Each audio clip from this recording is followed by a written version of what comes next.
Begitu pria berbaju hitam itu menghantam tanah, suasana langsung berubah. Udara mendadak berat. Mata Wang Lin menyala dingin, bukan marah, tapi tenang yang bikin merinding.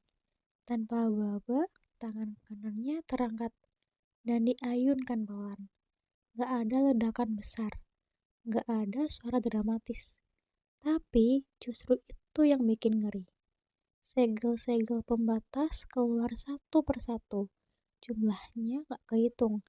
Mereka berputar di udara, lalu langsung nyemplung ke tubuh si pria berbaju hitam. Dalam sekejap, semua meridian tersembunyi di tubuhnya terkunci rapat. Hitam, pekat, mutlak. Mau ngelawan, sama aja mimpi. Si pria bahkan belum sempat teriak. Wang Lin lalu melangkah maju satu langkah. Gerakannya santai, kayak orang lagi jalan sore. Dia ngulurin tangan dan ngeluarin api dari jari maut. Aliran energi tipis tapi tajam. Sekilas aja, ia langsung tahu orang ini cacat dari akarnya. Jiwa asalnya kosong, benar-benar kosong. Gak ada energi sama sekali. Sebagai gantinya, cuma ada pecahan giok kecil seukuran kuku. Nempel di jiwanya kayak parasit.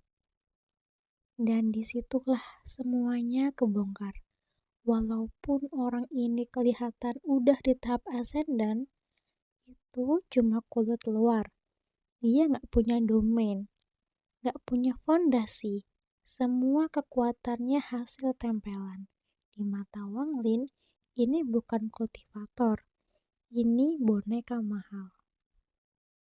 Bahkan sebelum Wang Lin naik ke ascendant, orang model gini udah gak ada harganya. Sekarang lebih gak berarti lagi. Tapi buat orang-orang di sekitar, ini bukan hal sepele. Para kultivator dari serikat kultivasi langsung beku. Otak mereka kayak kena sambaran petir. Mereka baru sadar, satu genggaman Wang Lin barusan ngelumpuhin makhluk yang mereka sebut sebagai pelindung surgawi. Pria bertubuh emas di belakang langsung gemetar hebat.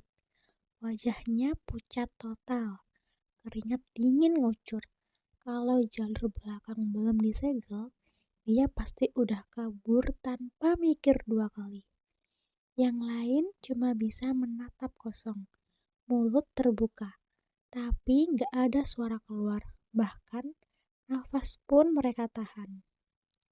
Dan di tengah ketegangan itu, cuma satu orang yang ngerasa dadanya akhirnya bisa bernafas. Sun Yunshan. Tekanan bertahun-tahun, rasa takut yang terus nempel di tulang belakangnya. Semuanya kayak retak sedikit. Si pria emas akhirnya buka mulut. Suaranya gemetar, tapi masih maksa sopan. Senior, ini semua salah paham. Kami cuma diutus aliansi kultivasi buat mengundang Anda. Belum kelar ngomong, Sun Yunshan tiba-tiba meloncat mundur, jauh lebih dari 100 kaki, lalu teriak keras tanpa mikir akibatnya. Saudara Wang, mereka kesini buat nangkap kamu hidup-hidup. Semua mata langsung tertuju pada Wang Lin. Wang Lin udah lama sadar kehadiran Sun Yunshan. Dia cuma melirik sekilas, lalu ngangguk tipis, nggak marah dan juga nggak kaget. Sebaliknya, wajah pria emas langsung berubah total. Pucatnya hilang, diganti sama amarah yang sangat brutal. Sun Yunshan, berani-beraninya kamu mengkhianati leluhur. Tubuh Sun Yunshan bergetar. Dia tahu konsekuensinya. Tapi sebelum dia sempat ngomong apapun, Wang Lin melambaikan tangan. Angin sepoi-sepoi lewat. Tubuh pria emas meledak. Bukan dihantam, bukan diserang. Lenyap. Darah dan daging nyiprat ke udara. Jiwa asalnya terbang keluar. Wajahnya masih kebingungan. belum ngerti kenapa semuanya berakhir. Lalu awan hitam di langit bergerak. Jiwa itu ditelan tanpa sisa. Bau darah masih menggantung. Ketika teror menyebar ke semua kultivator, mereka akhirnya sadar satu hal yang bikin putus asa. Ini bukan sekedar ascendant. Mereka pada bilang, ascendant tahap akhir. Dia pasti tahap akhir. Beberapa bahkan udah gemetar setengah gila. Wang Lin sama sekali nggak peduli. Dia malah menoleh ke Sun Yunshan dan tersenyum tipis. Saudara Sun, lama tidak bertemu. Sun Yunshan ketawa pahit. Kakak Wang, tolong selamatkan aku. Tanpa banyak tanya, Wang Lin nyuruh masuk ke menara. Dia nyeret pria berbaju hitam yang udah lumpuh dan melangkah masuk. Sun Yunshan ragu sebentar, lalu dia buru-buru untuk mengikuti Wang Lin. Di luar, belasan kultivator cuma bisa melayang di udara. Pergi, salah. Nyerang, mati. Tinggal pun mereka ketakutan. Di dalam menara, Wang Lin duduk bersila. Gerakannya santai banget. Dia ngeluarin meja kecil, guci arak, dan 2 cangkir. Dia tuang satu dan dorong ke depan. Duduk. Sun Yunshan, duduk aku. Wang Lin langsung ke inti. Kalau kamu sudah datang sejauh ini, bilang aja apa yang kamu mau. Sun Yunshan minum araknya kayak orang tenggelam nemu udara. Setelah itu, semuanya dibongkar. Tentang serikat kultivasi, tentang leluhur alam surgawi yang ngaku pernah datang dari alam surgawi sebelum runtuh. Tentang pelindung surgawi ascendant palsu hasil eksperimen, tentang benih surgawi yang ditanam di tubuhnya. Hidup matinya sekarang bukan di tangannya sendiri. Wang Lin ngecek tubuh Sun Yunshan. Tatapannya bikin jiwa Sun Yunshan hampir hancur. Semua rahasia kayak kebuka paksa. Benih itu nyata, rumit, mengandung energi surgawi murni. Wang Lin lalu nge-search jiwa pelindung surgawi. Ingatannya pendek. Masa lalunya kosong. Jiwa buatan. Dia langsung nyuling jiwa itu dan dapat pecahan giok rusak. Energinya gila, tapi terkunci niat surgawi. Dalam sekejap, Wang Lin nyimpulin semuanya. Ascendant palsu bukan hasil latihan, tapi hasil fusi jiwa plus giok dan juga niat surgawi. Dari tingkat suksesnya rendah banget. Makanya leluhur cuma punya segelintir pelindung. Wang Lin menyipitkan mata. Auranya berubah dingin dan berat. Dia menoleh ke Sun Yunshan dan bertanya pelan. Tapi tekanannya bikin dada sesak. Serikat kultivasi itu markasnya di mana? Sun Yunshan tanpa mikir lama langsung jawab. Suaranya cepat tapi jelas, seolah takut kehilangan momen. Katanya markas serikat budidaya itu berdiri di daerah paling ribet di antara perbatasan negara setan api dan negara setan emas. Tempat itu bukan sekedar terpencil, tapi juga dipenuhi racun sepanjang tahun. Racunnya bukan racun kaleng-kaleng, tapi racun kuno yang bikin area itu kayak wilayah terlarang. Justru karena itu, markas serikat bisa ngumpet dengan aman selama bertahun-tahun tanpa diganggu siapapun. Habis ngomong, Sun Yunshan kelihatan ragu. Dia ngelirik Wang Lin, lalu nanya setengah hati, seolah takut jawabannya terlalu berat buat didengar. Nada suaranya pelan. Saudara Wang, kamu beneran mau? Wang Lin tersenyum tipis. Senyum yang tenang, tapi bikin orang gak berani nanya lebih jauh. Dia bilang jujur, kalau cuma ngandelin dirinya sendiri buat nembus semua batasan itu, emang agak susah. Tapi kalau leluhur turun tangan, semua pembatasan itu cuma formalitas, bukan hal yang besar. Begitu dengar itu, Sun Yunshan langsung narik nafas panjang. Dadannya naik turun, seolah beban puluhan tahun akhirnya nemu celah buat keluar. Dia mundur beberapa langkah, lalu nunduk dalam-dalam ke arah Wang Lin. Kali ini bukan basa-basi, tapi hormat dari hati. Matanya penuh rasa syukur, nyaris berkaca-kaca. Dia bilang, kata-kata udah gak cukup buat makasih. Kalau suatu hari dia bisa balik ke planet Tianyun, dia janji bakal ngebales semua ini, apapun caranya. Wang Lin cuma geleng kepala. Nada suaranya datar tapi tegas.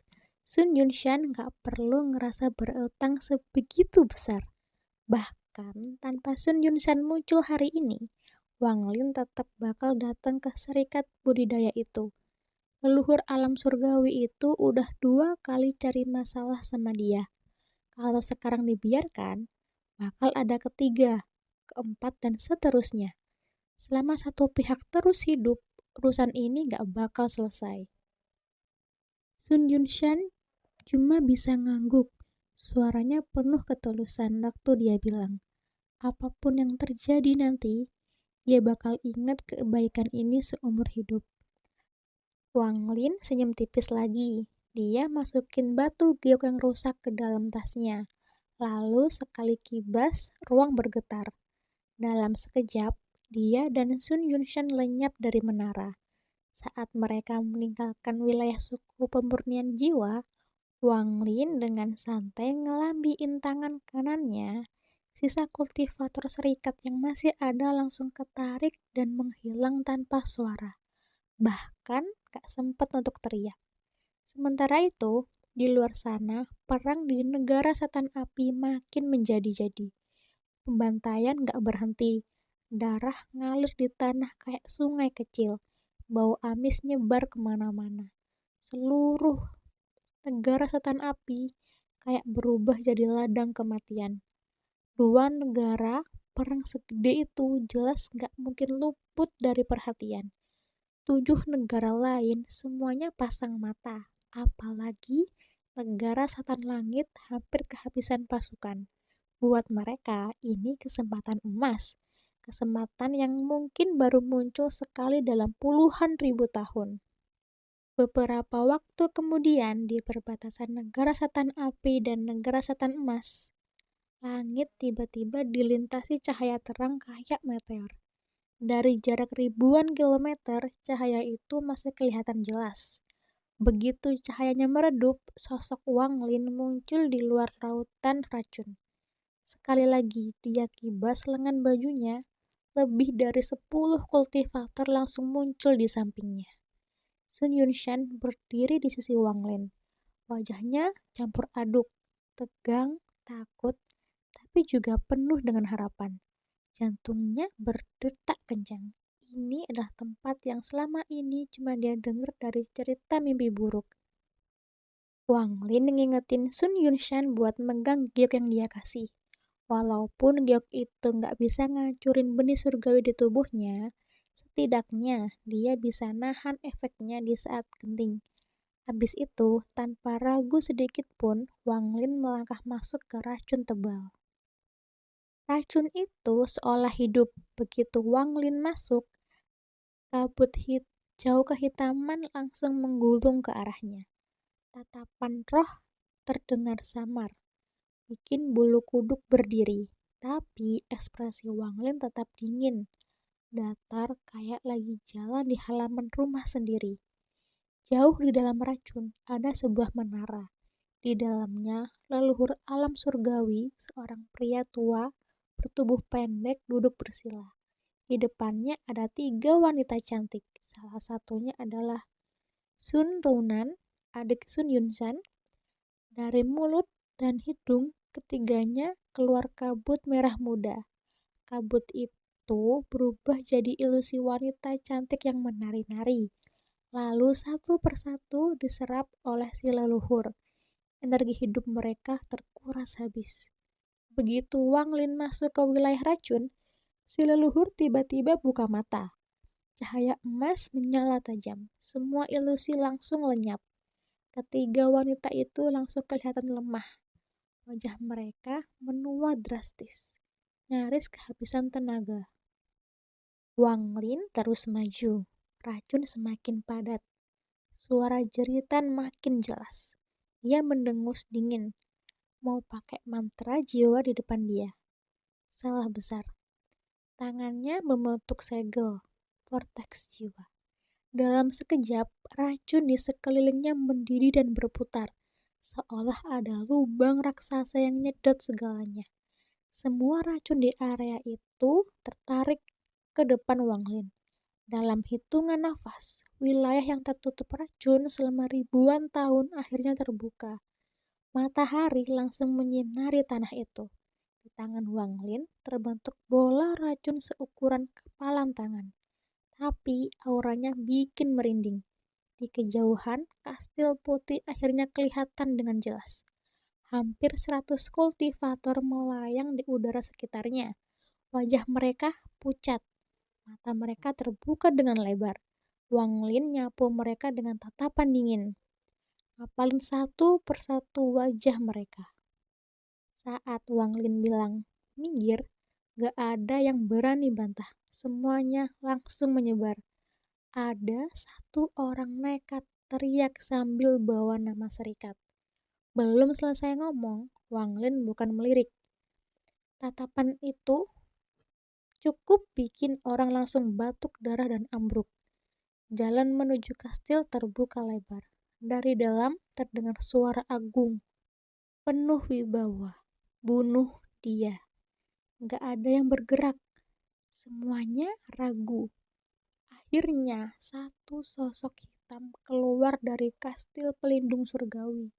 Dia langsung menyerang Wang Lin dengan berbagai mantra binatang buas. Tapi Wang Lin bahkan gak berhenti jalan. Dia ngangkat satu jari. Nada suaranya pelan tapi dingin. Tanpa wilayah ascendant, kalian cuma cangkang kosong. Finger of Death. Cahaya hitam melesat, nembus semua ilusi. Langsung menembus dada pelindung surgawi. Tubuhnya hancur. Mati di tempat, gak ada perlawanan. Semua yang melihat langsung sadar, Wang Lin bukan cuma ascendant. Dia punya dao sendiri. Levelnya udah sejajar dengan para Grandmaster. Dan yang bikin ngeri, setelah semua itu, Wang Lin tetap melangkah santai menuju kastil putih. Seolah apa yang barusan terjadi bukan apa-apa. Langit di atas kastil putih itu terasa berat, bukan karena awan, tapi karena ada aura pembunuh yang perlahan merembes keluar. Wang Lin berdiri di depan gerbang dengan wajah tenang. Terlalu tenang untuk ukuran orang yang lagi berhadapan sama seorang leluhur celestial. Nada suaranya datar, nyaris gak ada emosi. Lo udah 2 kali mancing gue, sekarang gue datang sendiri. Malah nanya gue siapa. Kalimat itu sederhana, tapi tiap kata kayak palu yang mukul pelan dan bikin ngeri. Di dalam kastil, si kakek pendek duduk sambil menyipitkan mata. Pengalamannya ribuan tahun bilang satu hal, orang di depannya berbahaya, bukan karena kultivasinya doang. Ascendant tahap awal masih bisa diurus, tapi karena ketegangan yang gak wajar itu, ciri orang yang udah kebiasaan nginjek mayat. Saat suasana makin kaku, suara perempuan terdengar pelan, tapi jelas. Dia, dia Wang Lin. Sun Ronan, adik Sun Yunshan. Begitu nama itu jatuh, udara berhenti bergerak. Wang Lin? Si kakek bangkit setengah berdiri. Matanya melebar, lalu langsung menggelap. Ingatannya ketarik ke masa lalu. Ke kultivator kecil yang dulu mau dia tangkap. Mau dia paksa jadi pelindung surgawi. Saat itu Wang Lin cuma target empuk. Sekarang monster yang udah tumbuh tanpa izin. Penyesalan nyelip di hatinya. Kalau aja dia tahu hari ini bakal begini, dia mendingan motong tangannya sendiri daripada nyentuh Wang Lin waktu itu. Setelah hening beberapa nafas, si kakek tarik nafas panjang. Nada suaranya diturunin, pura-pura bijak. Rekan kultivator Wang, dulu aku ceroboh. 2 wali surgawiku mati. Anggaplah itu impas. Hari ini aku gak mau cari musuh. Kau boleh pergi. 3 wanita di sampingnya kaget. Mereka tahu betul sifat leluhur ini pelit sama nyawa, pelit muka, dan super pendendam. Orang yang berani nyamperin kastilnya biasanya mati sebelum buka mulut. Tapi sekarang dia malah nyuruh orang itu pergi. Sun Ronan bingung. Di kepalanya ini nggak masuk akal. Leluhur ini kultivator celestial. Masih punya 8 wali surgawi. Kalau nyerang barengan, harusnya Wang Lin kelar. Namun Wang Lin cuma senyum tipis, senyum yang dingin. Dia melangkah maju. 2 wali loh, katanya santai. Itu cuma giok pecah. Gak cukup buat nutup dosa lo ke gue. Senyum si kakek langsung lenyap. Matanya meledak cahaya emas. Aura sosialnya menyapu langit. Sombong, lo kira karena ascendant awal gue gak bisa bunuh lo? 8 wali, panggil Kaisar Surgawi. Perintah itu jatuh seperti hukuman mati. 8 sosok melesat keluar dari kastil. Aura mereka bikin dada sesak. Mereka duduk bersila di udara. Posisinya rapi membentuk formasi kuno. Segel tangan berputar dengan cepat. Makin lama, makin cepat. Energi spiritual surgawi naik ke langit, lalu mengikat. Dan bayangan raksasa muncul. Pria paruh baya berjubah hijau, rambut terurai. Pedang hijaunya ada di tangan. Tekanannya bikin semua kultivator di sekitar langsung berlutut. Kami menyambut Kaisar Surgawi. Suara mereka gemetar, penuh dengan ketakutan. Dari dalam kastil, si kakek ketawa puas. Wang Lin, gue dari alam surgawi. Mantra gue asli. Cabut sekarang atau mati. Wang Lin menatap bayangan itu tanpa ekspresi, lalu dia angkat tangan. Langit langsung gelap. Sungai neraka turun. Air hitam berputar, dingin, penuh ratapan. Sungai itu ngerayap ke arah Kaisar Surgawi. 8 wali langsung batuk darah. Tenaga mereka disedot paksa buat ngetuatin ilusi. Tatapan Kaisar makin redup, makin tajam. Pedang hijaunya keangkat, lalu diarahkan ke Wang Lin. Detik itu juga, Wang Lin ngerasa kayak mau diseret ke jurang. Jiwa asalnya bergetar. Kalau mundur, dia selamat. Tapi dia nggak mundur, dia malah maju setengah langkah. Langkah itu bikin 8 wali muntah darah parah. Darah mereka isi energi surgawi dan nyawa diserap habis. Kaisar jadi makin padat. Tapi saat kaki Wang Lin nyentuh tanah, ilusi Kaisar retak. Sungai neraka menggila. Bayangan Kaisar pecah jadi serpihan cahaya. Tekanan lenyap total. 8 wali terguncang. Tubuh mereka runtuh. Jiwa diseret ke sungai neraka. Gak ada yang lolos. 8 giok pecah beterbangan. Wang Lin nangkep semuanya. Santai masukin ke dalam tas. Kastil putih runtuh. Tanahnya bergetar. Si kakek melayang keluar. Wajahnya marah. Nafasnya berat. Sekarang dia gak kelihatan kayak leluhur. Lebih mirip kayak pencuri tua yang kepepet. Wang Lin, gue udah nahan diri. Pergi sekarang atau gue bunuh lo. Jawaban Wang Lin cuma satu. Dia nunjuk jari maut. Kabut surgawi muncul, bentrok dan saling hapus. Tapi tangan si kakek bergetar. Dia tahu ini bahaya. Dengan teriakan frustasi, dia ngeluarin giok biru, benih surgawi. Giok itu pecah jadi ribuan benang biru. Dengungannya bikin kulit merinding.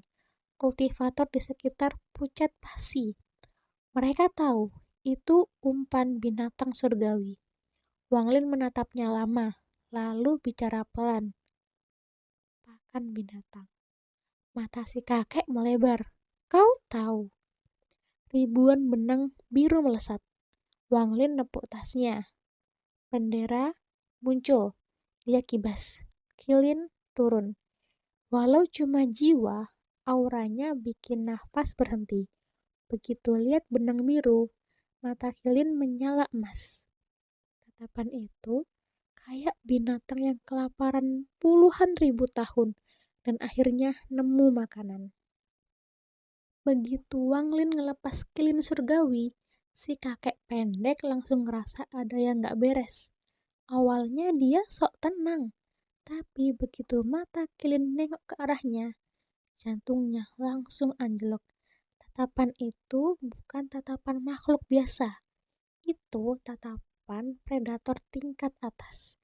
Efeknya langsung nyebar. Semua binatang langit yang jadi umpan mendadak gemetar hebat. Mereka kayak ketemu musuh alami yang udah tertanam di darah sejak lahir. Jeritan nyaring langsung pecah di udara. Dan tanpa mikir panjang, mereka langsung muter badan buat kabur sejauh mungkin. Bukan cuma yang di langit, para kultivator di darat juga ikut kena imbas. Badan mereka bergetar kayak diserang dari dalam. Mukanya pucat, nafasnya berat. Di dahi mereka muncul garis hijau, lalu mengental jadi titik-titik energi. Jelas itu bukan pertanda baik. Hilin ngelirik ke arah binatang-binatang yang mau kabur. Dari hidungnya keluar gas tak kasat mata. Nyebar kayak gelombang suara. Gak kelihatan. Tapi tekanannya bikin semua makhluk langsung kaku. Binatang langit berhenti kabur. Gemetar di tempat. Bahkan gak berani ngelawan naluri itu. Detik berikutnya, Hilin mendekat dan menghisap semuanya. Umpan binatang surgawi lenyap satu persatu. Diubah jadi energi murni. Buat Hilin, itu kayak makanan bergizi tinggi. Cepat, bersih, dan efisien. Si kakek pendek cuma bisa bengong. Otaknya sempat nge-freeze. Dan yang bikin makin ngeri, Hilin malah menjilat bibir lalu melirik titik-titik hijau di kepala para kultivator. Jelas itu belum puas sama yang barusan dia makan. Wajah si kakek langsung berubah jelek. Tanpa mikir lama, dia ngacak tasnya dan ngeluarin artefak terakhir. Benda itu sebuah kuas yang badannya bening. Ujungnya putih bersih kayak belum pernah nyentuh tinta seumur hidup. Begitu muncul, aura keagungan langsung meledak ke sekeliling. Bahkan Kilin sampai nunjukin ekspresi kaget. Dengan nafas berat, si kakek ngelototin Wang Lin. Bocah Wang Lin, lu bisa ngenalin makanan binatang. Tapi, lu tahu nggak ini apa? Wang Lin nggak jawab. Dia cuma nepuk isi tas penyimpanannya. Seketika, God Slaying War Chariot muncul. Kali ini beda kereta. Aura pembantaian langsung nyebar tanpa hambatan. Si kakek mulai ngoceh. Dia ngaku kuas itu artefak surgawi yang selalu dia bawa.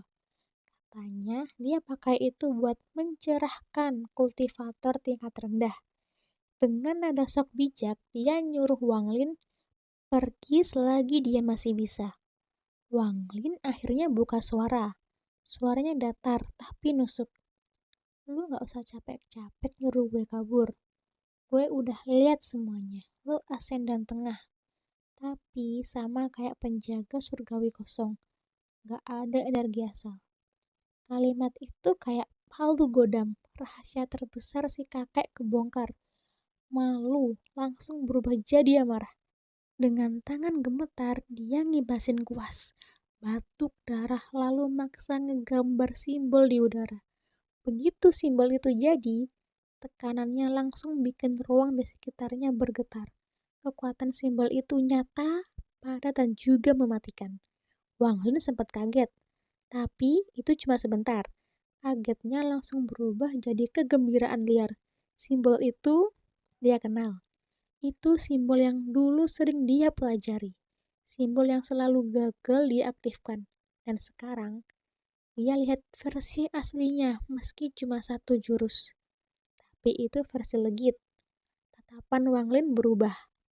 Mata si kakek bergetar.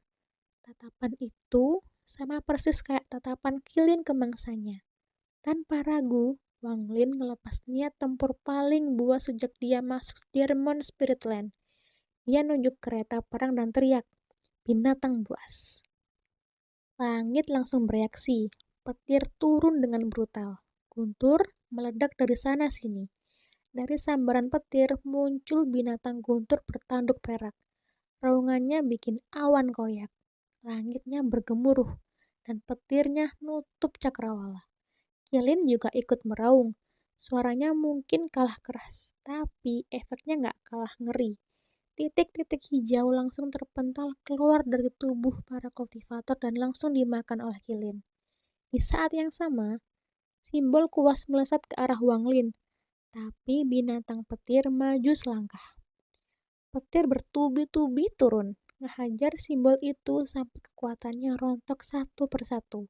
Simbolnya kuat, tapi si kakek cuma pakai satu tebasan doang. Akhirnya simbol itu hancur. Si kakek langsung mental collapse. Tanpa mikir, dia kabur secepat mungkin. Padahal